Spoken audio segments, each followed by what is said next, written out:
देशभरात रामनवमीचा उत्साह, अनेक मंदिरांमध्ये भाविकांची दर्शनासाठी सकाळपासूनच गर्दी।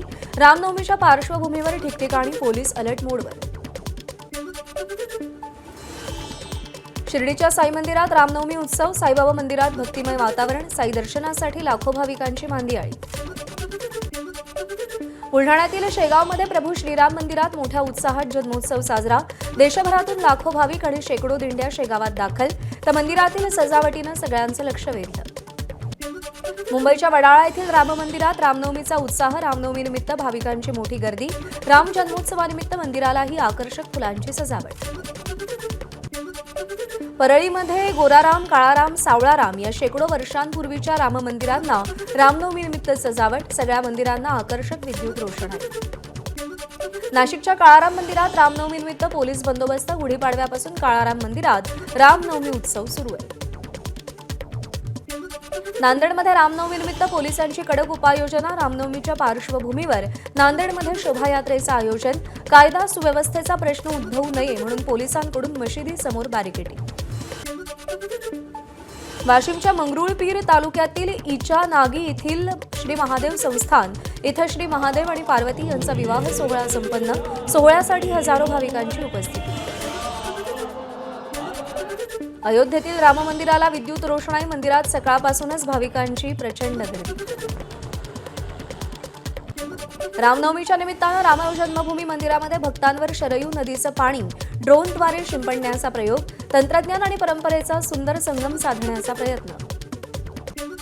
जम्मू काश्मीरमध्ये रामनवमीनिमित्त श्री रघुनाथ मंदिरातून भव्य शोभायात्रा, हजारो भक्तांचा सहभाग। आज रामनवमीनिमित्त मुंबईतील malaड मालवणीमध्ये शोभायात्रेचं आयोजन, शोभायात्रेदरम्यान 50 पोलीस अधिकारी, 500 कर्मचारी, SRPFच्या 3 तुकड्या, CCTV व्हॅन आणि 5 ड्रोन तैनात। सोलापूरमध्ये रामनवमीच्या पार्श्वभूमीवर पोलिसांचा रूट मार्च, शोभायात्रेच्या मार्गावरून रूट मार्च काढत पाहणी केली। अहिल्यानगरमध्ये आज निघणाऱ्या रामनवमीच्या मिरवणुकीवरून पोलीस प्रशासन आणि हिंदुत्ववादी संघटनांमध्ये मतभेद, पोलिसांनी सुचवलेल्या मार्गावरून मिरवणूक काढण्याचा संघटनांचा विरोध। रामनवमीच्या पार्श्वभूमीवर अहिल्यानगर पोलिसांची 222 जणांना 1 दिवसासाठी त्यांनी हद्दपार केलं, तर 109 जणांना प्रतिबंधात्मक नोटीस देण्यात आली। गीत रामायणाला 70 वर्ष पूर्ण होत असल्याच्या पार्श्वभूमीवर सखी गीत रामायण राम सीता स्वयंवर कार्यक्रमाचं पुण्यामध्ये आयोजन, यावेळी मुख्यमंत्री देवेंद्र फडणवीस उपस्थित होते। भारतीय जनता पक्षाचा आज 45वा वर्धापन दिन, राज्यातील सर्व जिल्हा कार्यालयातही वर्धापन दिनानिमित्त विशेष कार्यक्रमांचं आयोजन। भाजपच्या वर्धापन दिनानिमित्त आज मुंबईतील प्रदेश कार्यालयात कार्यक्रम, केंद्रीय मंत्री पियुष गोयल, किरीट सोमय्या आणि इतर प्रमुख पदाधिकारी उपस्थित राहणार। भाजपचा वर्धापन दिन आणि 1.5 कोटी सदस्यता मोहीम यशस्वी, यानिमित्त मुख्यमंत्री देवेंद्र फडणवीस दुपारी ऑनलाईन बैठक घेणार। फडणवीस भाजप कार्यकर्त्यांना मार्गदर्शन करणार। मुख्यमंत्री देवेंद्र फडणवीस आज वाशिमच्या दौऱ्यावर, रामनवमीनिमित्त पोहरा देवीतील जगदंबा देवीची सपत्नीक शासकीय पूजा करणार। नागपुरातील पोदारेश्वर राम मंदिराच्या शोभायात्रेला मुख्यमंत्री उपस्थित राहणार, यावेळी त्यांच्यासोबत केंद्रीय मंत्री नितीन गडकरी देखील उपस्थित असतील। बीकेसीतील 3 व्यावसायिक भूखंडाच्या विक्रीसाठी आर्थिक निविदा खुल्या, लिलावाला चांगला प्रतिसाद, 2 भूखंड जपानमधील कंपनीला विकले जाणार, त्यामुळे MMRDAच्या तिजोरीमध्ये 3,839 कोटी रुपये जमा होणार। ठाण्यातील माझिवडा मेट्रो स्टेशनवरती 20 एप्रिलपर्यंत मेट्रोचं छत उभारण्याचं काम, या काळामध्ये येथील वाहतुकीत बदल, पर्यायी मार्गाने वाहतूक सुरू। मध्य रेल्वेच्या माटुंगा ते मुलुंड अप आणि डाऊन धीम्या मार्गावरती आज मेगा ब्लॉक, सकाळी 11 ते दुपारी 4 वाजेपर्यंत ब्लॉक। हार्बर मार्गावरती आज ठाणे ते वाशी दरम्यान ब्लॉक, सकाळी 12 वाजल्यापासून सायंकाळी 5:30 वाजेपर्यंत ब्लॉक। वाशी, नेरूळ, पनवेलमधून ठाण्याकरता सुटणाऱ्या अप सेवा रद्द। नेरळमध्ये आज 6 तासांचा विशेष ब्लॉक, बदलापूर ते कर्जत विभागातील नेरळ रेल्वे स्थानकात रेल्वे रुळांची हालचाल जलद गतीनं होण्यासाठी तांत्रिक कामं करण्याकरता ब्लॉक घेतला जाईल, सकाळी 8:30 दुपारी 2:30 पर्यंत ब्लॉक असेल। जंगली पशुपक्ष्यांना बर्ड फ्लूची लागण, केंद्र सरकार सतर्क, कुक्कुटपालकांसाठी मार्गदर्शक सूचना जारी। झारखंडमध्ये 2, तेलंगणामध्ये 3 आणि छत्तीसगडमध्ये 2 ठिकाणी बर्ड फ्लू सक्रिय। दूध भेसळ रोखण्यासाठी नवीन कायदा, अजामीनपात्र गुन्ह्यासह दंडाची रक्कम वाढणार, वाढत्या दूध भेसळीला लगाम घालण्यासाठी राज्य सरकारचा निर्णय। मुंबईतील 12 अनधिकृत नर्सिंग होम मॅटर्निटीवरती गुन्हे, हायकोर्टात राज्य सरकारचं प्रतिज्ञापत्र. मुंबईतील बेकायदा प्रसूतीगृह, नर्सिंग होमचा काळाबाजार उघडकीस आला होता. पुण्यातील अलंकार पोलीस ठाण्यात भिसे कुटुंबियांचा आरोग्य विभागाच्या चौकशी समितीकडून जबाब नोंदवला गेलाय. दीनानाथ मंगेशकर रुग्णालयाच्या संबंधित डॉक्टरची स्वतंत्रपणे चौकशी होणार. दीनानाथ मंगेशकर रुग्णालयात झालेल्या मृत्यू प्रकरणाची दखल घेतली असून या संदर्भात योग्य ती कारवाई होतीये. मुख्यमंत्र्यांचं वक्तव्य, विनाकारण शोबाजी करणं बंद झालं पाहिजे असंही फडणवीसांनी म्हटलंय. त्या 2 जुळ्या मुलींच्या उपचाराचा खर्च मुख्यमंत्री सहाय्यता निधीतून होणार. मुख्यमंत्री फडणवीसांचे निर्देश. दीनानाथ मंगेशकर रुग्णालयावर राज्य सरकार कारवाई करणार की नाही? राज्य सरकार हे रुग्णालय ताब्यात घेणार का? आमदार आदित्य ठाकरेंचे राज्य सरकारला सवाल. घटनेत राजकारण करायचं नाही, मात्र त्या कुटुंबाला न्याय मिळायला हवा. आदित्य ठाकरेंचं वक्तव्य.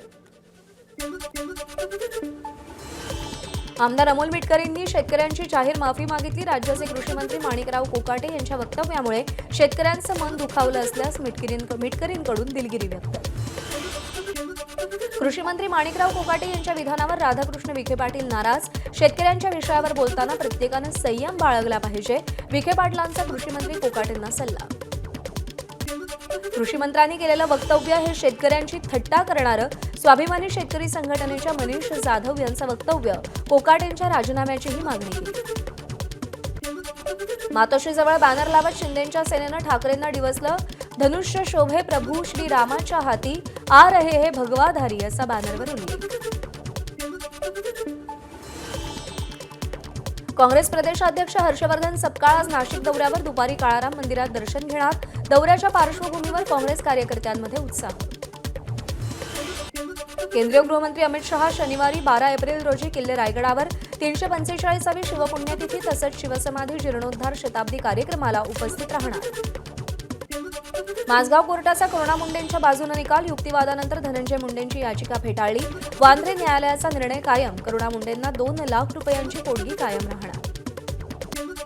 करुणा मुंडेंकडून कोर्टात लग्नासंदर्भातलं स्वीकृती पत्र आणि धनंजय मुंडेंचे इच्छापत्र सादर.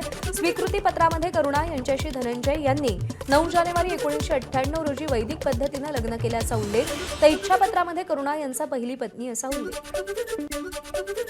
महाराष्ट्राचे उपमुख्यमंत्री एकनाथ शिंदे यांच्यावरील विडंबन गाण्याच्या प्रकरणामध्ये कुणाल कामरा मुंबई पोलिसांसमोर तिसऱ्यांदा गैरहजर. पोलिसांनी पाठवलेल्या समन्सचं पालन न करण्याची कामराची ही तिसरी वेळ. मनसेच्या सध्याच्या आंदोलनाला मराठीचं आंदोलन म्हणणार नाही. संजय राऊतांचा मराठी आंदोलनावरून मनसेवर निशाणा. मराठीसाठी आम्ही आंदोलनं केली पण कोणाच्याही कानाखाली मारली नाही. प्रमुख असणाऱ्यांच्याच कानाखाली मारली पाहिजे, राऊतांची टीका. राज ठाकरेंनी मनसैनिकांना आंदोलन मागे घेण्याचा आदेश दिला असला तरी बँकांवर आमचं बारकाईनं लक्ष असेल. मनसे नेते मनोज चव्हाण यांची प्रतिक्रिया.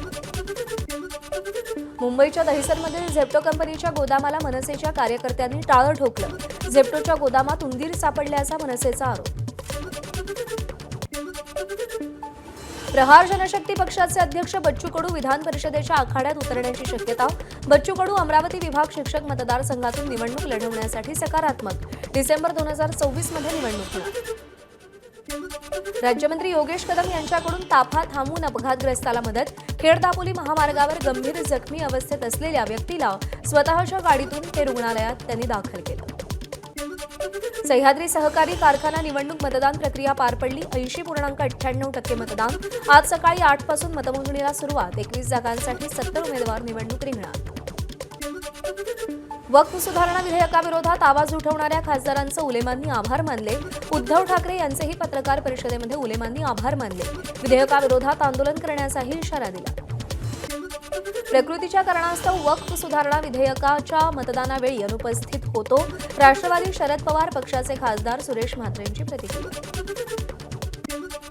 राज्यमंत्री इंद्रनील नाईक यांनी नांदेडच्या माहूरगडावरती रेणुका देवीचं दर्शन घेतलं. यावेळी त्यांनी देवीची पूजा देखील केली.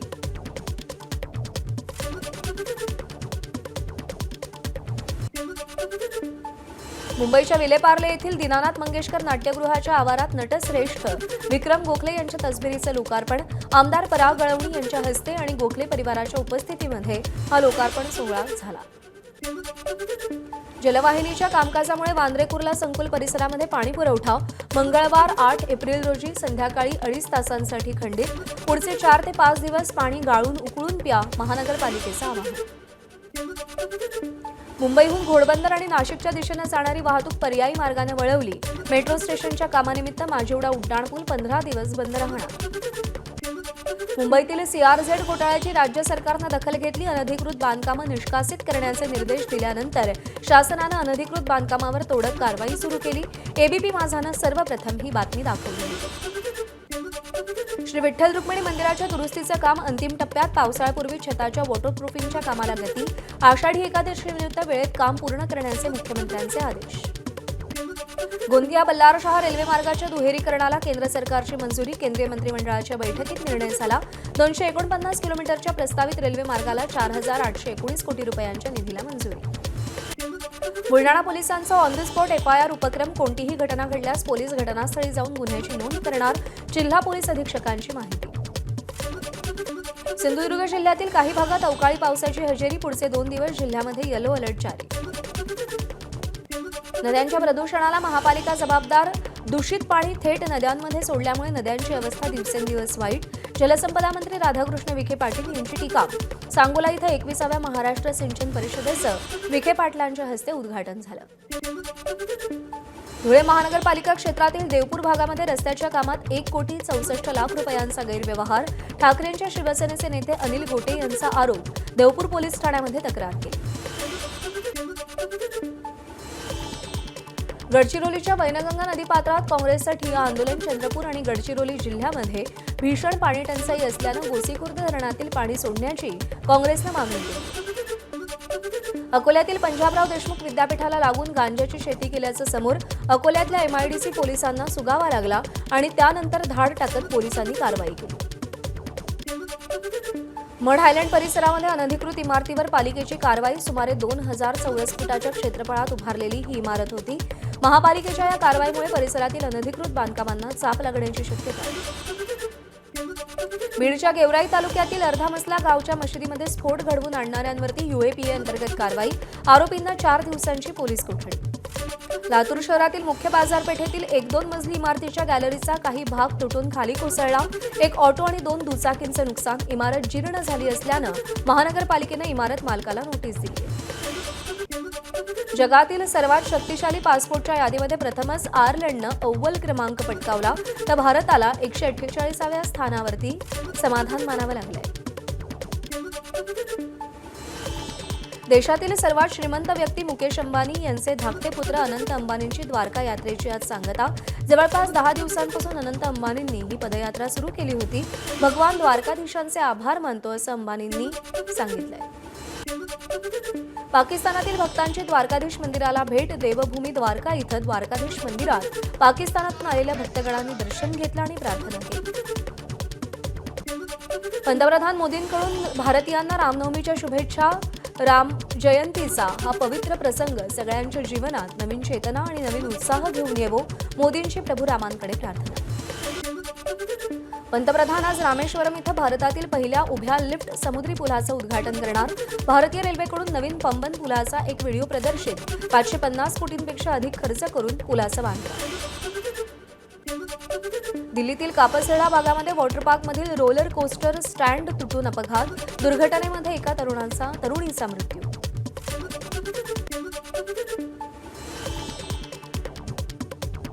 आग्रा इथं 4 दुकानं कोसळली. ढिगाऱ्यातून 10 जणांना वाचवण्यात आलंय. त्यापैकी 2घांचा उपचारादरम्यान मृत्यू झालाय. पापुआ न्यू गिनीमध्ये 7.1 तीव्रतेच्या भूकंपाचे झटके. पापुआ न्यू गिनीमधील न्यू ब्रिटन प्रदेशाच्या किनाऱ्यावरती मोठा भूकंप. सध्या कोणत्याही प्रकारच्या जीवित आणि वित्तहानीची माहिती समोर आलेली नाही. सुनामीचा इशारा जारी.